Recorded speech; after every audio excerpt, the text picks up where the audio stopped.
We normally record out of a bar/lounge. We close the back in Washington Heights. It's called the Monkey Room. Great place. We've been going there for years. We know the owner, and he just allows us to record our show in the back. Bro, that was the best. One of the best experiences that I've had in an interview was a podcast that we did with Mario Lopez's team, and we were in a bar. But bro, toward the middle end of that podcast, bro, shit got crazy because like we were just taking them down. We were taking them down, down. That's kind of, if there wasn't COVID, we're live on YouTube now. Crazy here, just here, Jencarlos here. So if there would be no COVID, we would be in the Monkey Room, and you would be having whatever drink you'd want, right, during the interview. And also, we allow our guests to eat also, because some of them just they're coming from one shoot to do another shoot to do the interview. I think Nueva York was the first one. He's a comedian. Yo con lo comelón que soy. And you don't got to tell me I mean, hey, that sounds like a good time to me, bro. I was telling you, the last time that I did that, the last time we did a podcast in a bar, I mean, I don't even remember what we talked about, to be honest with you. Realistically, that's how they caught me as a co-host, because they brought me on as a guest. And then really?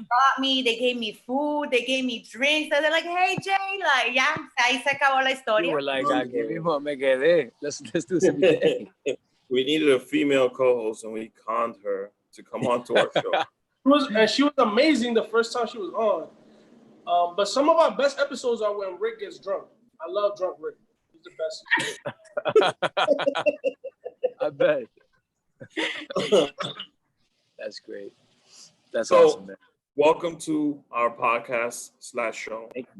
Thank you for coming on. For the people who don't know, the audience that don't know, the other millions that do not follow you on Instagram, who is Jencarlos? I know you're a singer, songwriter, and an actor. Which one of the three do you feel like, like I do podcasting and I do writing, and I'm very passionate about podcasting. Which one of those? Sure. Bro, you know what? Like, if I had to describe myself, because those are things I do, but I'm a storyteller, bro. I've learned to identify myself that way. Like I love storytelling, whether it's at a barbecue in the backyard, whether it's with my friends, families. I'm always the one trying to tell jokes, 9 out of 10 horrible, but I'll do it. I'll give it a go.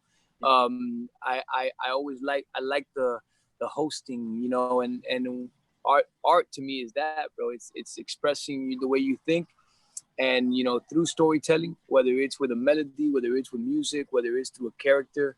And that's what I love to do, bro. I love to tell stories that bring people together in one way, shape, or form. So that's like the word I would use to describe myself. I was first and foremost a musician. That's what I did, my childhood growing up. Actually, in this backyard, because I'm here in Miami, spending some time with my old folks. This was the first time I ever sang, was back there in that corner. It didn't even look like that. And this was full of people right over here. And bro, I sang Juliana que mala eres. I sang I sang Amor Eterno, because my grandma, rest in peace, loved that song. A few other songs, man, and it was a defining moment for me. I was about 6-7 years old, and my dad says that I told him the next day that I wanted to feel that for the rest of my life. And bro, I got some parents, man, that even though they didn't know shit about the music industry or the entertainment industry, bro, my dad, when he would find out that a neighbor was gonna throw a party, he'd help me, prepare me, get a little show together, and go knock on their door, and he'd be like, yo, my son sings, we could do the entertainment for you guys. I know you're throwing a party. And literally I went from backyard to backyard in this neighborhood singing, and that's how I caught my break. That's how I started. I know that a lot of people try, especially like as Latinos, I feel like we grow up doing everything. I think even like when you're a mom, tú haces mil cosas. When you're a dad, you're a handyman, you're a mechanic, you cook, you clean, you do a little bit of everything. And in our industry, everybody kind of wants to put you in that box. And like you said, like I do a little bit of everything. But not only do you do a little bit of everything, I've seen you intertwine those works of art together, which is really hard when they want it. Like, no, you should only be an actor. Like, you shouldn't sing and act at the same time or on the same show or in the same, you know. How have you managed to transition with that? I mean, that's a good question. I honestly, like, I feel like there's a saying in Spanish that says, "El que mucho abarca, poco aprieta." Like the who tries to, reach for too much ends up grabbing nothing, right? So I try to prioritize. I understand that music and acting are two forms of art that I love very, very much, that I put my 200% into, and I try to prioritize. I try to take it one project at a time. And really, really follow my passion. When you're passionate about something, you could do it 24 hours a day and you don't get tired. You don't get tired. You tienes la gana, you know what I'm saying? That's why when you said a mom, a dad, of course, because it's the love you have for your family. The love makes you capable of anything, So I love what I do so much that it really, it rarely does it fall on my shoulders as a weight or something that I got to like, I have to do. No, I want to do it. So that allows me a lot to and one thing I've learned too, that artists, sometimes we make the mistake of just going with our gut and being emotional. I put more logic behind my decision making, and understood that, all right, well, if I know that I got a kid's book in the works, but it's not going to come out for another 4 or 5 years, well, then this Netflix show that's a family show for kids, it makes sense to do now. Because one way or another, those projects, they start opening doors to those audiences that you're going to slowly but surely intertwine with or have a project for. So, mapping out the blueprint of what I would want my career to be in the next 5 years, and then making decisions based on those things, and surrounding myself with visionaries and great people that help me do it. So you mentioned you started very early on with the support from your family. Cubano. Yeah. Rick, I'm gonna need you to speak up, Rick. You like got quiet this episode. ¿Qué está pasando aquí? Yeah, look, nah. Oh, it's just I told you before the interview, I am a fan of this dude. Oh, bro. I'm a fan.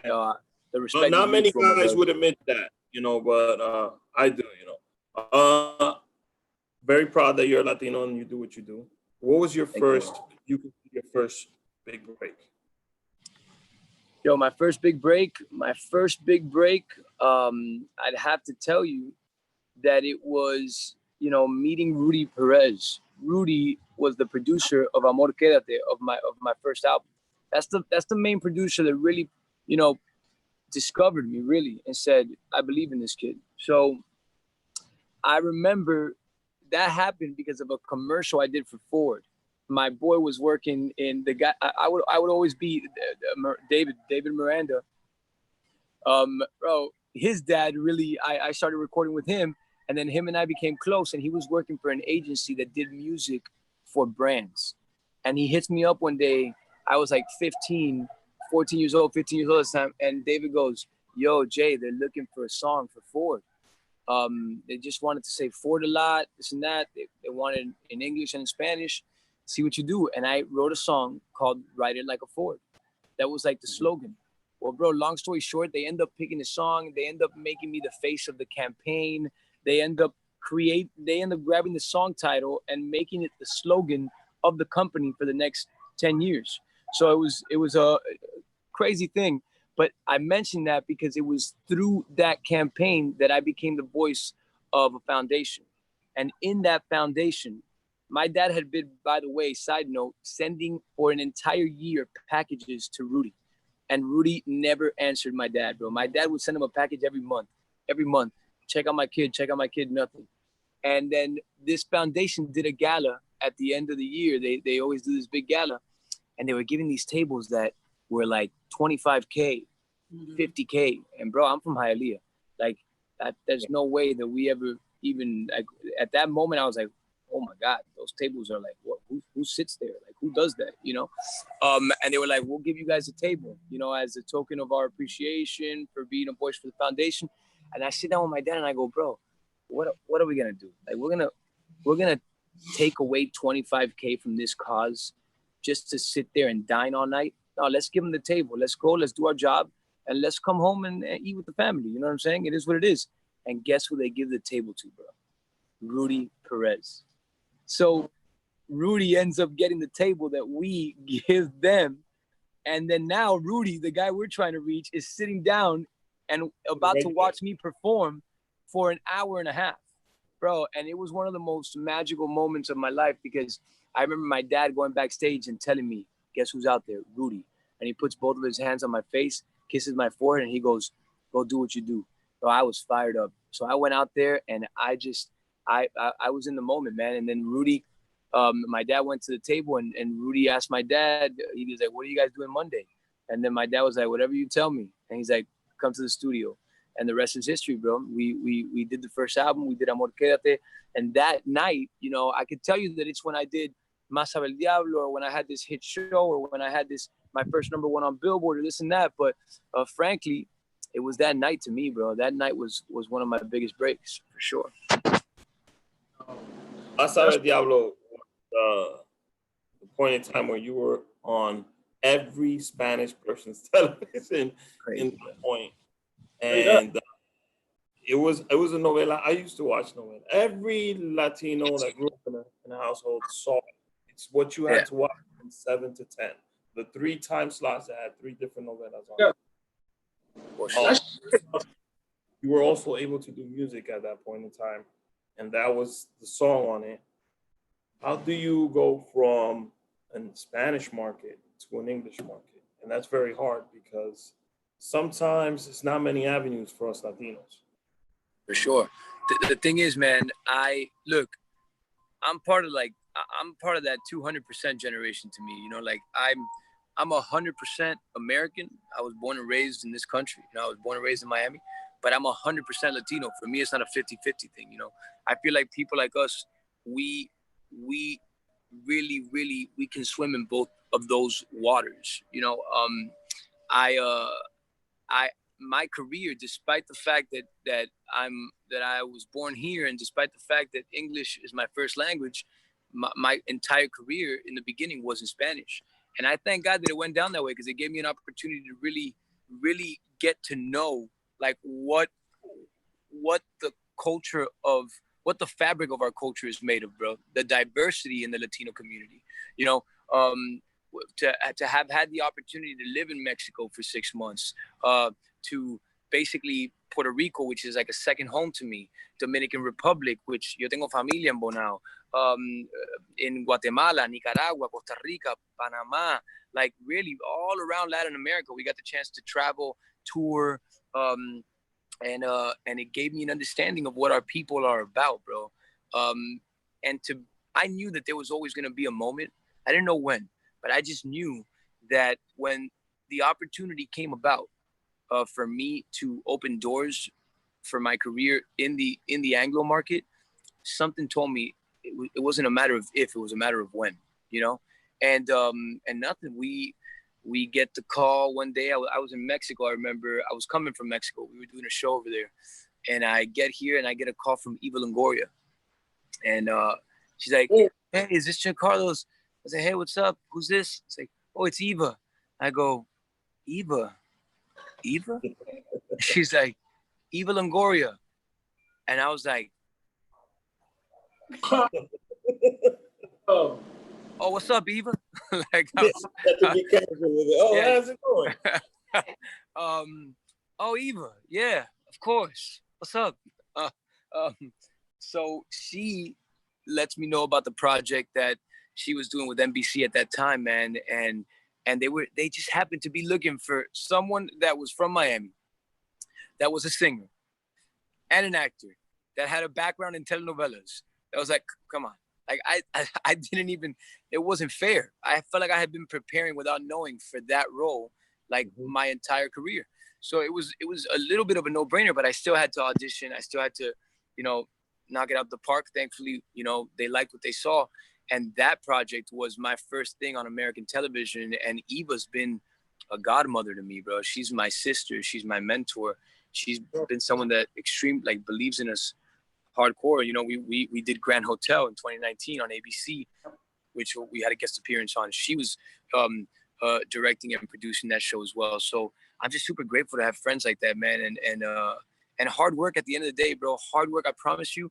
Hard work and good intentions and loyalty are the ingredients that have allowed me to open those doors, bro. Being ready for the moment. Nobody's gonna give you an opportunity just because you got a pretty face. Nobody's gonna give you an opportunity just because, you know, you're the friend of or you're the cousin of. Yeah, those things happen, but that does not guarantee you longevity, and that does not guarantee you that you're gonna keep that place. You know, so yeah, man. That was a transition that we weren't expecting, but it just God given, bro. God given. I love the fact that you mentioned, you know, it's a matter of timing when, but as Latinos, you also mentioned earlier that we're very passionate. So passion and waiting and patience they're not really close cousins, to say the least. Sure. So what are some things, or maybe advice, or some things that you were doing para mantener esa paciencia, you know, like, okay, like, cool, maybe you couldn't work on English projects, but like you said before, you were writing something, you were prepping for something. And what were those things, or what was that thing that helped with that patience? I think the way my mind is programmed, because that's such a good point. And by the way, I still struggle, and I'm still working on that patience thing, because yo quiero todo para allá. O sea, you know how we are, like, let's go. But definitely patience. I mean, it is an asset. It's a huge asset. I think what helped me though, and what continues to help me, is that the way that I'm wired, the way that I'm programmed is like, if I have something that I gotta do, like for example, this interview, we got this interview right now at 8. Even if I have one at 9, like, I don't think about the interview at 9 until this interview is done. You know, until I did my job, until I gave my 200% to what I committed to. You know what I'm saying? So when I commit to something, I just laser focus on that something, because my main priority is to do that to the best of my abilities, to do that one scene. I know I got another scene after this, but right now my focus is this scene right here. So that has helped me, you know, to learn how to prioritize and really do things in a timely fashion, you know, when it comes to that. But trust me, patience, you're right. For us Latinos, it's a challenge. What you just described, there's a documentary on Michael Jordan. And the reason that a lot of sports writers say that he was able to be as great as he was not his talent or the way he worked. It was his ability. And I think this is something that the Buddhists practice, his ability to stay in the moment. And that's basically what you're talking about right now. And I think we, as human beings, don't think of how important that is. Big time. So I'm glad that you said that. So yeah, Jordan was like that. Not to say you're Jordan, but take that. What you're describing, that's exactly what it is. Yeah, that's like great. I mean, it's a great analogy. I'm just saying. Craze. And I think Kobe was. This might be better than Drunk Rick. This is so much Kobe, better. Let me tell you, I saw The Last Dance. The same way. It's just something that great people have in their mind. Amen, amen, brother. 1,000%. Moment. Have you guys seen The Last Dance? Oh, I have. I haven't seen it. Fantastic. Oh my God! I'm telling you, you got to see that. You got to see that. Like, not really a sports Craze more like artistic drawing. Fuck with sports. I gotta be honest. I'm big on sports. Like, I am obsessed with sports. You know, but I'm telling you, I always had respect for Jordan, but after seeing his just killer mentality, bro, his mindset was up like on another level. And I just saw it. One of my favorite Jordan phrases is, I never lost a game. I just ran out of time. I mean, come on. That phrase right there, I carry that phrase with me, bro, everywhere, bro. Absolutely. What other things? Go ahead, Rick. No, just what you said specifically. I'm a big fan of watching other people on interviews, because you get to see a little bit of the personality. And what you said there just gives you an insight of the type of person that you are. And that's a great piece of advice. The ability to stay in the moment. Because when you're doing something, you're not at it 100%. You know, I just became a dad. You know, let's say I'm making coffee. I'm making coffee, but I'm not paying attention to the coffee. I'm also worried about my son. You know, Sure. The ability to stay at the task and in the moment, it's something that's overlooked. So, but it's very crucial. I agree with you, man. I couldn't agree more, bro. I couldn't agree more. Congratulations on being a dad, by the way. Thank you. 6 weeks, bro, right? 6 weeks, bro. Oof. I was just saying it as an example. But yes. And documentary. So you're fresh in, bro. Yeah. Hi, Papa. I had to pause my podcast for a while. I wanted to give it some time before, I felt like I was comfortable enough to continue. So here we are. Of course. Well, get ready, bro. You got some stuff coming, bro. 6 weeks is. It's nothing, I know, but just getting started. It's enjoy. I've enjoyed every minute of it. That's awesome, bro. So Jayla, you were gonna say? Yeah, no. I mean, I want to, I guess, touch base on your latest project. Obviously, we just dropped part 2 of Ashley Garcia, which has been amazing. I love. I've had so many, I've cried, I've laughed, I love because there's so much relatability. This is not typical. You have a tío, rather, a young tío, a modern day young tío at that, bien enamorado, que le gustan las cosas, bien vestido, su trabajito, he has his thing. But at the same time, now he has this genius in his home. And now he has to, in a way, okay, her mom doesn't trust me. It happens like that and all this stuff. So how's that kind of been going? Because you guys dropped part 1, which was great. And then part 2, I left, I'm like, man, wait, what? What's going on here? Crazy. Part 2, thank you for everything you said right now, by the way, Jayla, because those are the reasons why, why I was excited about being a part of this project. I feel like all the representation Latinos have, it's all good. It's all great because at the end of the day, we're hospitable. Those are attributes of our culture that I also respect and love. Like when I see the waiter or the waitress or the dude mowing the lawn, we should be proud of those jobs. You know what I'm saying? We should be proud of the Latinos that we have in the workspace, in those workspaces, doing the hard labor and all that stuff. I take pride as a Latino in that stuff. But also we got Latinos killing it in other fields too. In science, in medicine, and we just need more representation that kind of tells the whole story of who our community is made up of and what we're capable of. So, and I think this story gives that. The story gives that. We're talking about a 15-year-old girl, Mexican-American, that has 2 PhDs. And her main focus is, I want to build robots for NASA. That's her goal in life, So I was excited for every other little girl watching this show saying, "Oh, that sounds cool. I want to do that too." Raising the bar in that way, and then telling true stories through the dynamics that you were saying, the dynamic between me and Paulina, where Theo Victor and Ashley, she teaches him how to be the adult, responsible adult, because he loves her so much that he just goes above and beyond for her and wants to be the best role model he can be. And he gives her an opportunity to just be a kid, that's cool. It's great that you're studying. It's great that you're focused, but you're 15, enjoy life.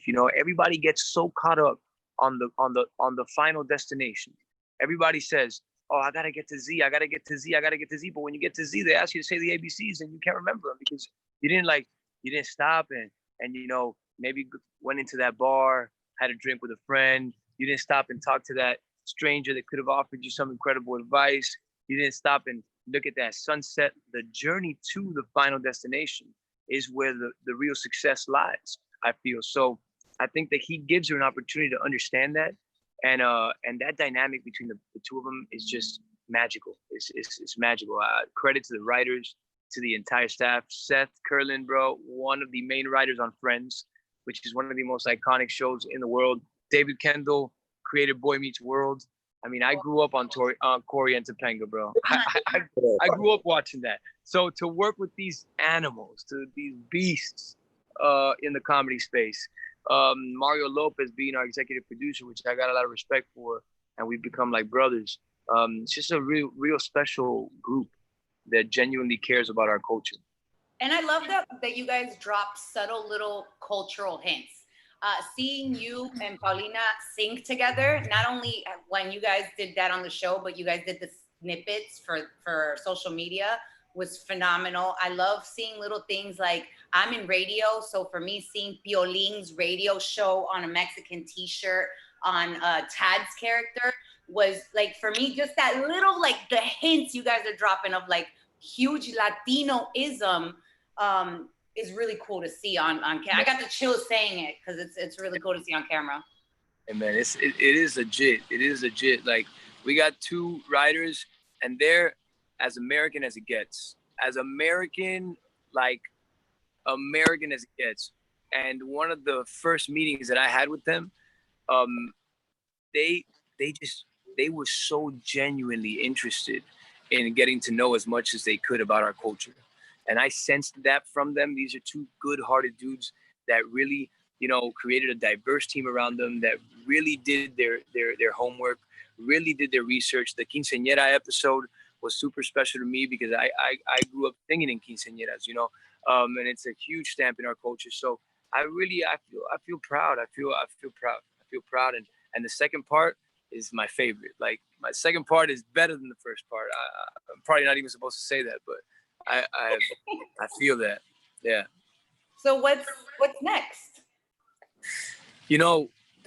Right now with this whole situation, I feel like I've taken this time, this pandemic, to really. I'm the type of person that, to me, there's two types of people in the world: the ones that cry and the ones that sell tissues. So it's like, I'm in the tissue selling business. Okay, I'm like, when these things happen, I always seem to, like, my mind says, okay, how can I use this to my favor? All right, I believe we were put on this earth to win. We weren't brought here after all the odds we have to overcome to even get here to begin with, to suffer. I believe we were brought here with our differences and all, different circumstances. We were brought here to win. It's just the mind. That's all it comes down to. It's your perspective on life that puts you in a position to win or not, even when your back's against the wall. And I feel like this pandemic has been an opportunity, disguised as tragedy, for us to work on other things, refocus, readjust. And I've been working a lot on myself, doing some introspection, spending time with my family, healing. To be honest with y'all, I got family issues, and we really took this time to, we're already here. So, like, let's talk about the elephant in the room. Like, come on, really? Like, let's just let it out. Why do you feel that way? I'm going to tell you how I feel that way, but I hate you for doing this and that and that. And we've really taken this time to talk about issues that we had not talked about in a long time, that were super uncomfortable, eating at us, and I think that when you take the time to make those adjustments, and you make your personal life your biggest project, I believe that creates so much more space and a much more solid ground to build everything else around. Our industry is obviously taking a hit. I can't even imagine the families that depend on that little street corner to sell fruit, to sell this, to provide for their families, and local business owners. I think about them all the time, to be honest with y'all. I hope that this gets better. But meanwhile, we just got to try and make the best of it. And that's where I've been right now. My production company, which I have with my brother, we've been more creative than ever, writing concepts for talk shows, for short format concepts. I've been in and out of the studio last 3-4 days. I've been in the studio till 4:35 in the morning, making new music. We got a new release soon. We launched Water, which came out not too long ago, which I'm super proud of. Yeah, and then I'm super proud of that song. If y'all haven't checked out Water, please do and tell me what you think. And we got new music on the way. We should be dropping something soon, before the end of this year for sure. So stay busy. An album in its entirety before the end of the year, or just more singles? before the end of the year, single, but it is part of a bigger project. I'm in a headspace where I want to put a body of work together that, that really, makes a statement that stands for something. I want to, because that's the thing. I've been doing singles because I haven't found, or let me rephrase, there's so much going on that it's hard to sometimes pick. I want it to be about this. And then if you don't have the ability to pick something and you try to talk about everything, the message gets, a little shaky. It gets lost in translation. So I've wanted to choose and pick my battles and really pick that something, that one thing that drives me enough and makes me passionate enough to make a whole body of work around it. So I've been on that frequency. You know what it sounds like to me? It sounds like to me that you're ready to do a double album. One in English, one in English, one in Spanish, with your American culture and your Latino culture blended in. Obviously the Spanish side, you could do salsa, you could do balada, change it up a little bit, and then the English side. So it sounds like a double album to me. That's what it sounds like. Bro, let me tell you, that's a brilliant idea. I'm not even playing right now. You might have just carved the path for me to. If I decide to do that double album, I'm gonna bring you on board. I'm gonna bring you on board as an A&R, bro. We gotta do the exclusives. Gotta come through here. We got the whole setup. We got a whole production team. We help good. Ahí vamos. I love that. It's actually, I did the same thing during quarantine, and I like to ask people like how they're doing mentally, and what they've been doing during it, and healing and creative. As far as the creative space, you mentioned doing like you're working on treatments and short story and a talk show. Would you writing a movie or a talk show be in the future? For sure. Bro, I love writing. It's something that I've always done. I usually did it through music, but I love ideas, and I'm a big fan of stories, human stories. And bro, my life, like the way I live just sets me up to live the craziest things, bro. Craziest things. There is never a dull moment in my life, bro. I promise you that. And I come across these stories and these experiences and these circumstances that I just, when you view them from a creative perspective and say, wow, this is a movie, this is a series, this is that. It really is. I've poured a lot of thought and a lot of time into writing out concepts. I don't talk about it because I have a project that an animation I've been working on for 6 years. Wow. A series that we've been developing for 4. So. And just now we secured the funding for the development of it. And just a year ago, we finally found the animation house to partner up with and bring them on board. So when I put something into writing, I know that, that most of the things, these are things I want to see through. But with those types of projects, it really, some of them take time. So that's why I don't talk about it much, but definitely, man, it's something that I look forward to, and right now as a producer, but as a writer, the writer of a film or the writer of a series is something that later on in my career, I'm definitely going to dedicate my time to. Something I want to do. I appreciate you sharing 2 different things. I think one is really important. I know, we get told, oh, we can't share too much, or mal de ojo, or something here, something there, whatever it may be. But I think it is important to. And the ojo's real, by the way. Don't.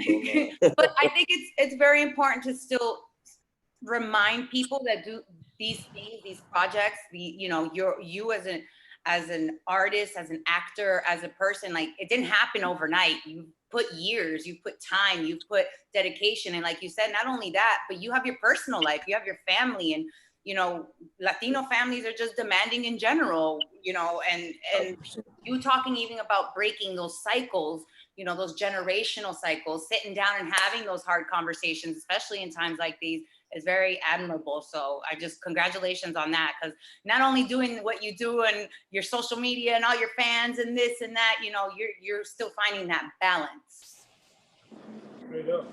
Thank you. I appreciate that. About things that you said. First of all, how many quinceañeras have you been in? I can speak for myself. You know, I've been in 2. I know Rick probably got at least one more than I did. I think like 4. I think 4. Maybe I've done 4. Guys, yeah. When I tell you this, you're gonna think it's a lie. You're gonna think it's a lie. But when I tell you hundreds, I mean hundreds. Hundreds. Respect that. I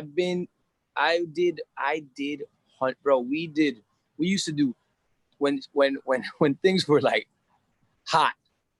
Like when I was 14, I thought I was killing it. We were doing 2 quinceañeras on Friday and 2 quinceañeras on Saturday. And it was every weekend, bro. But I didn't even have my childhood was that, you know, and we were making money for the family and really had something going. And my dad's a businessman and he's a smart dude. So he would always find opportunities here and there. But I did hundreds. The first time I leave Miami to sing somewhere else was Dominican Republic. And it's because a travel agency did a poll. They were doing a quinceañera experience, and all the girls and their families that were contracting them for the quinceañera experience to go to Punta Cana, they did a poll and they asked what artist they would like to do the show, and I wasn't even in the poll. They put me in the poll. Like they were like, who is this name that people are telling us to hire? Like, who is this? And it was because all the locals that they were getting, you know, from word to mouth were saying, yo, this guy. And then we get the call and we end up being a part of this cruise experience where I was now all my summers from 15 to like I was 17, 18, I had a residency at this hotel where I would perform for the quinceañeras. So I did, bro, my experience in quinceañeras is extensive, my friends. So. Damn. By the way, hold up. Let me rephrase that. Hold on. Let me rephrase that. I mean the parties. I don't mean like. I mean like the quinceañera parties. Okay. I just want to make sure because that sounded a little creepy. I think that's a dope basis for like. It's like 27 dresses, like the bridesmaid one, where she did. Yeah, exactly. You could do the modern day version of the wedding singer. The wedding singer, the quinceañera singer. Of course, we're on the same page because we've talked about that already a ton of times. I was like, yo, the quinceañera singer needs to happen. The quinceañera singer needs to happen. The quinceañera singer. My question is, like, I asked one of our guests before too. You know, you are bros with Mario Lopez, and like his skincare routine gotta be like top tier. And like, natural craze.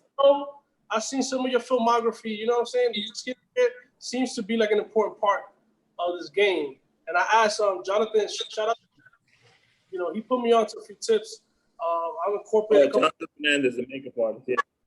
Sure. But I was wondering, you know, that's in terms of being a bro with somebody, to have access to a skincare routine. Like if Rick was Mario Lopez, I would definitely want to know, bro, how you keep it like this. So please. I wish I was Mario Lopez.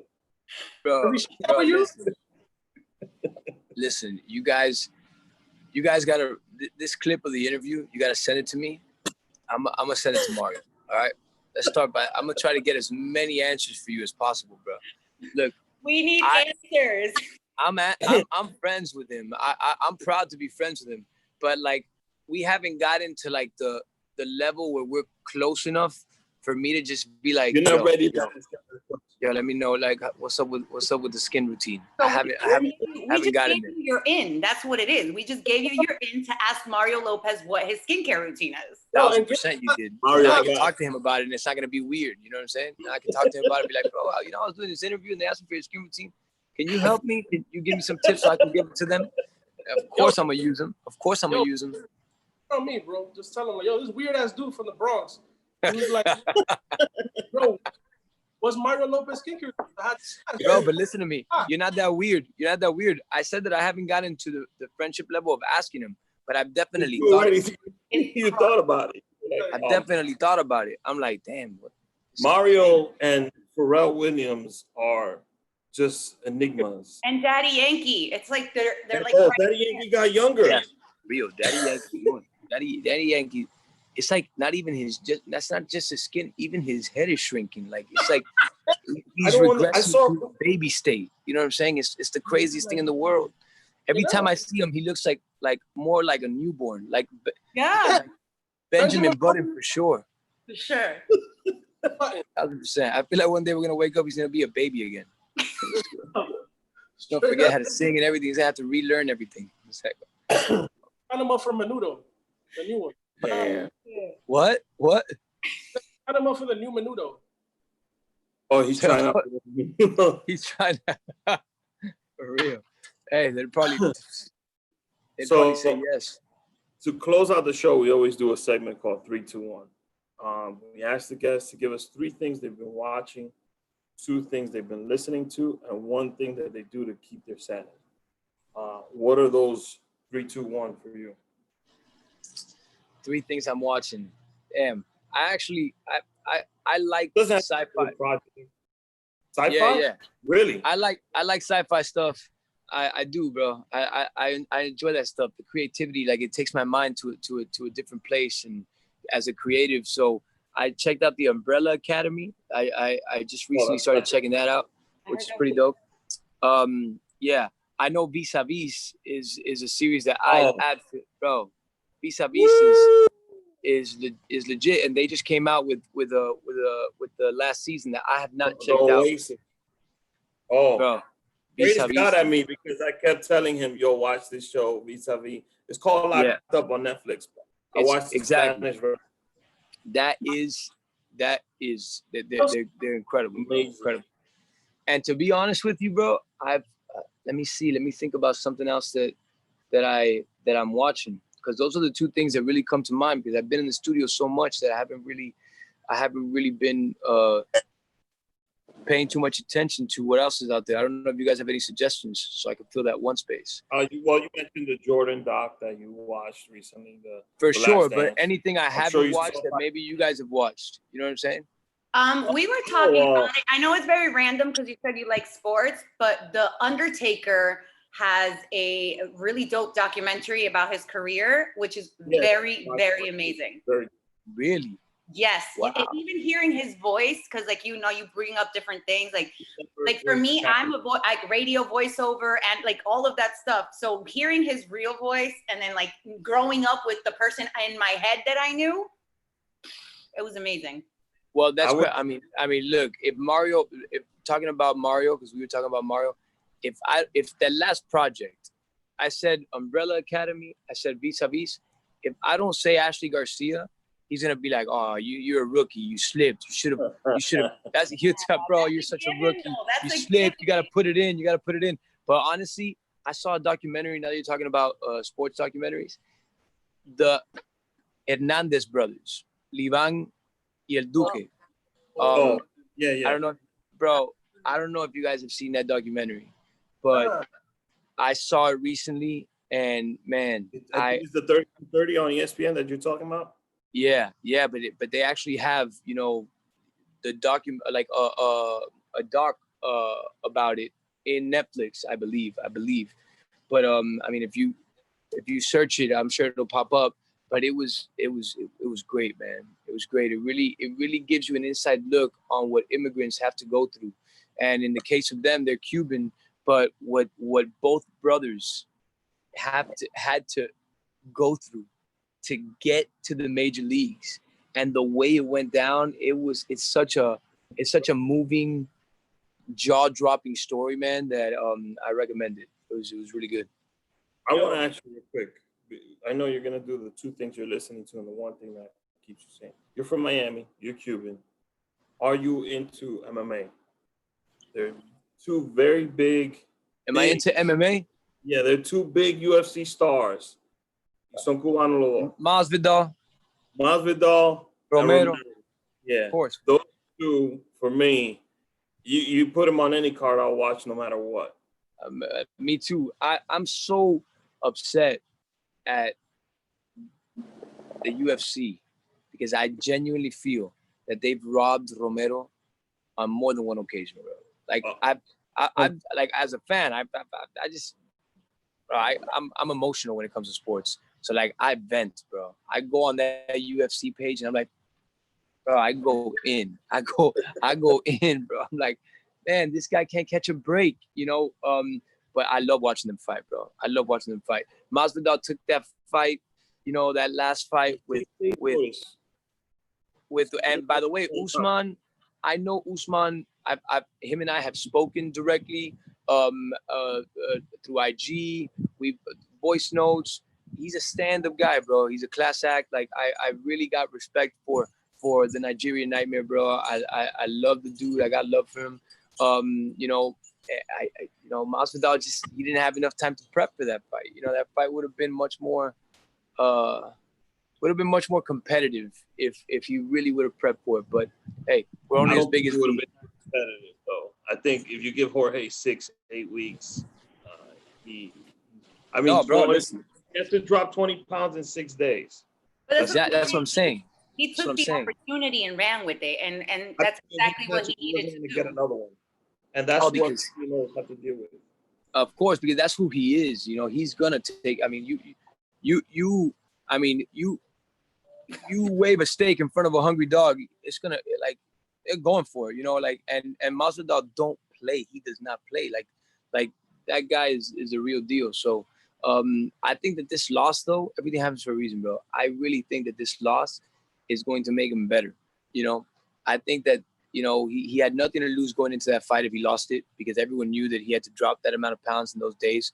If anything, he earned everyone's respect even more. And 5 rounds, you know, yeah. And he's got to come back. I predict that he's going to come back, bro. Hungry. And I'm sure Usman will give him a. I'm sure Usman. You think he'll run it back, Usman? All right. Yeah, I think Usman. Like I don't think Usman shies away from a challenge either. I think Usman will give him a rematch for sure. I just had to throw that in there. I mean, my wife is Cuban, first of all. So, and one of my friends is Cuban. So, like when he's on, I always text him, and he's not really into sports. So he's like, yo, so the Cuban guy's fighting? Oh, I'll watch it. I'm like, yo, you got to watch this guy, Masvidal. It's not that he's Cuban. He's just nasty. And Romero is 40. Oh, we lost Jencarlos. Okay. But Romero is in his mid-40s and he fights like Romero is the Adrian Peterson of the MMA. That guy's physical conditioning, what that guy's able to do is just insane at the age that he's at, man. Insane. Like I'm so impressed with that dude. It's like Mike Tyson. Watching Mike Tyson now, I don't know about y'all, but I'm excited about that. I would have obviously preferred it to be with Holyfield, but you know, I'm just excited to see that guy in the ring again, you know. And the images I saw of him training on the video, yeah, he still got it. What do you really think about that fight, though? Is Roy Jones Jr. that he's going against, no? I mean, that fight is that's a money fight, you know. Like that's just like, yeah. I mean, they know what it is. Like that's gonna bring them. Oh, I don't even want to think about how much that fight's gonna make. I don't think Mike's thinking it's money grab, though. I think Mike's going in there to do work, because I think Mike is hungry and he's got that. Yeah. His video, for sure. He's showing his. I don't really fuck with sports that much. I do like boxing a little bit more, but yeah. I feel like I really love Mike, but I'm gonna go with Roy Jones Jr. on this one, though. And I know that opinion, right? Because I love Mike and I really want him to have that kind of comeback. But you know, I feel like Roy been in the ring, man. He been there. He been like he hasn't. When was the last time Roy Jones Jr. was in a fight? No, for sure. I mean, Roy fought 2 years ago. I can't remember how long ago it was, but it was definitely much more recent than Mike. You know, now I just think it's about the game plan, bro. Because at the end of the day, it's about the strategy that you put together when you go into these type of fights. First of all, it's not going to be a 12-round match. You know. Secondly, I wonder, considering their age, like what other, you know, restrictions and limitations internally are there going to be between them, you know? And I just think that if Mike tries to be explosive and go for the knockout from the get, you know, then for sure, unless he gets a lucky hit in there, I think I think Roy is can tire him out. You know what I'm saying? But I don't know, bro. What I saw from Mike is scary. Mike Tyson. I think. I get it, bro. I get it, bro. But in the gym, I don't think Roy's ever tasted power like Mike. And Mike, at whatever his age he is, the power is still there. You see, you know what because I hear what you're saying about Roy, and I hear what you're saying about Mike, but I think there's something. Look, Nate Diaz in the MMA has it. Masvidal has it. Like for a fighter, there is an instinct, an animal instinct, that life or death, like that killer mindset mentality. We talked about it with Jordan. You know, I just don't see that fury in Roy the way I see it in Mike. You know what I'm saying? And I think that when your back's against the wall in that ring, I just think Mike has that instinct where I really do believe he's willing to leave his life in that ring, bro. I believe that Mike is okay with dying that night in that ring. You know what I'm saying? Like Roy's gonna go into it, he's gonna be like, I got things to do. Like I want to go back to my family. This and this, bro. Mike is gonna go out there, bro. He's like, I'm dying tonight, and that's dangerous, bro. That's dangerous. But that's what makes the big difference. That's where that power hit comes from. That's where that surprise knockout, like that's where all that fierce and passion. No, that shit is a great base. It's a great basis for a fucking like boxing movie.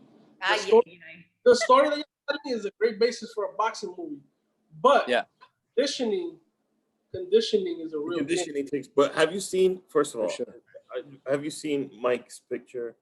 This is what got me. He took a picture in some tidy whitey underwears, like some underwears. The guy is ripped, and he wasn't a year ago. So that tells me that switch. Oh, bro, this went on. The thing is, here's this. If Roy, I'm gonna say this with the most respect. Let's just be realistic. If Roy wins that fight, in a week, everybody forgets. If Mike Tyson wins that fight, it'll go down in history. The boxing organization can create an empire, another empire on Mike's comeback. You know, so I just think there's so many vested interests. This is a business, bro. And we got to remember that. You know what I'm saying? Like, it's not a street fight. No, this is a business. So I just feel like I feel Mike has a more of an edge and more in his favor to win this fight because of everything we've spoken about. Can Roy surprise us? Does Roy have the conditioning and the experience and whatnot to go in there and get the job done? Of course. But there's so many other factors, bro, that as fans we don't like to sit down and really see that. I feel Mike is gonna come out victorious from that fight, bro. I think so. Yeah. So I cut you off in the 3-2-1 segment. I know you got a little excited over there, Rick. We still gotta hear the two things he's listening to. Yo, we all got excited. One thing that's keeping him sane. No, the thing is, he touched the MMA card. When he said MMA, that's it. It's game over. That's my thing. He's solidifying the president of like the Bromance fan club right now. Like he's like soliciting that right now. We could be here all day. Those are things I love to talk about. But so we said the three things we're watching. Mm-hmm. 2 things I'm listening to, right? I'm listening to a lot of Afrobeat. Is something that you know, when Afrobeat started kind of coming up on the map, I would hear Afrobeat and I was like, oh, this sounds super familiar. Like as a Cuban, you know, 80% of Cuba is African. You know, the African influence in Cuba and in the Caribbean in general is just massive. You know, so it was a rhythm that I saw Beyonce's project, The Lion King, one that she just put out. The rhythms in it. If you listen to the rhythm, yo, I think it's track number 8 or toward the end. It's ba ba ba ba ba ba ba ba ba ba, la clave. Like she's got la clave. It's just the way they sonically design it. Obviously, is genius. It's genius because they give it a different sound. They give it a different feel. You know, they give it that global appeal. But hey, you can dress it up any way you want. I know what that is. You know what I'm saying? And those influences are they come from Latinos. They come from the motherland, you know, from Africa, of course. So it was beautiful to see that project come together. So I've been listening to a lot of Afrobeat, and I've been listening to a lot of like old school songs too. You know, like Smooth Operator. I've been listening to just a bunch of just like oldies, like Casey and the Sunshine Band. Just, you know, refreshing my influences and listening to old school salsa, listening to Chichi Peralta, listening to just a bunch of oldies as well. I just played a voiceover to Careless Whisper. I was the voice of a cheesecake, but the song we picked for it was Careless Whisper.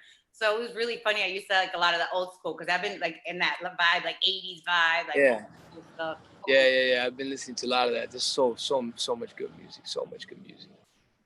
In those areas. And then the one thing keeping you sane through all of the madness. Keeping me sane through all this madness that's going on in the world. The one thing keeping me sane through this madness, man. Just I don't know, guys. There's few things keeping me sane. There's a few things keeping me sane. And I thought about the first 5, and I'm like, well, nope, I can't say that. Nope, I can't say that one either. No, I gotta stay away from that one. I don't want to say that. I think definitely like my music is something that's keeping me sane. Like in all seriousness, even though it's number 6 on my list, it's definitely the. Your honesty is keeping us sane, though. The work ethic, my work ethic, like just being in that studio. That studio is therapy for me. So I've been you know, I've been investing a lot of time into my music, man. So that's been keeping me sane. And the bubble too. Thank you, NBA, UFC. Thank you as well. And all those athletes, bro, that are, you know, considering the circumstances and the pandemic and all that stuff. I know that some of them have families at high risk.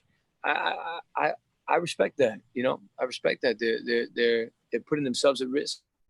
And at the end of the day, yeah, of course they make a check, but it's also for our entertainment too. We get to enjoy it. So yeah.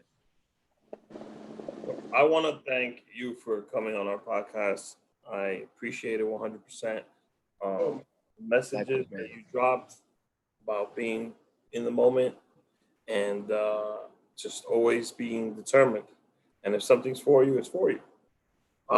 If you have one piece of advice to give an inspiring musician or actor, what would that be?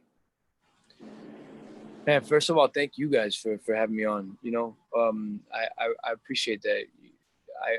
Having good conversation with good people, that's what life is about to me. So I really enjoyed this. So I appreciate y'all. Thank you. And any piece of advice, something that helps me is like desperation is a man's enemy. You know, when we fall into desperation, and there's many reasons why we could fall into desperation, especially in these times right now. But especially for someone that is not, sometimes we see where we are and we see it so far from where we want to be that, you know, we get desperate. And when you make decisions in a desperate moment, nothing good ever comes out of that. You know what I'm saying? So it was what we were talking about at one point, is enjoying the journey. You know, even though you're far from your destination, you really gotta find a way to enjoy every step of it.